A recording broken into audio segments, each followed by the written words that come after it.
This is the sound of a child who has whooping cough, also known as pertussis.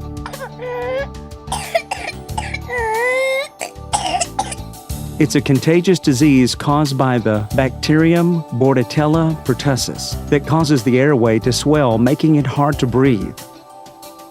The initial symptoms include a runny nose, sneezing, a mild cough, and a mild fever, which may seem like a typical cold.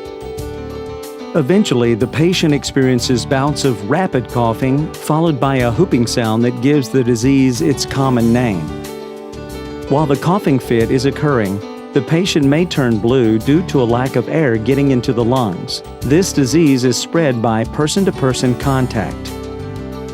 Jules Bordet was a Nobel Prize immunologist who identified Bordetella pertussis bacterium in 1906.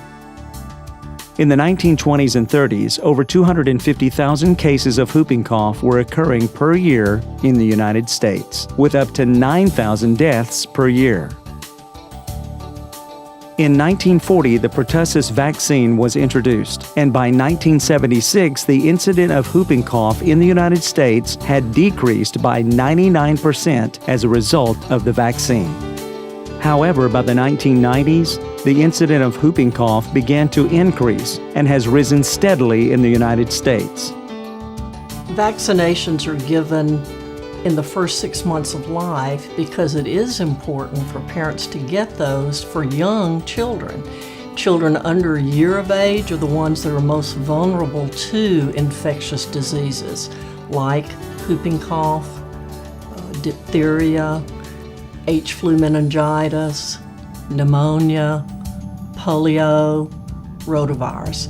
So the younger the baby, the more serious the infection can be. So parents should get the children vaccinated on time as infants. By 2012, over 48,000 cases of the pertussis infection were reported in the United States, the highest number of reported cases in 1 year since 1955. The best way to prevent against pertussis is to get vaccinated.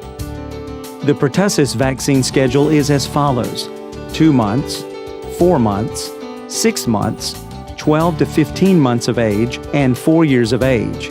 Children should receive a Tdap booster shot at 11 years old. Pregnant women are recommended to get a booster dose of Tdap during the 3rd trimester of every pregnancy to help protect the baby.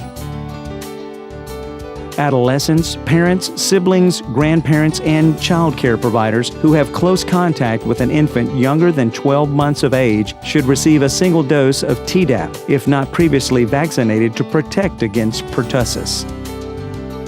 Infants younger than 12 months of age are particularly at risk for complications and death from pertussis. The only way to protect your family is to vaccinate.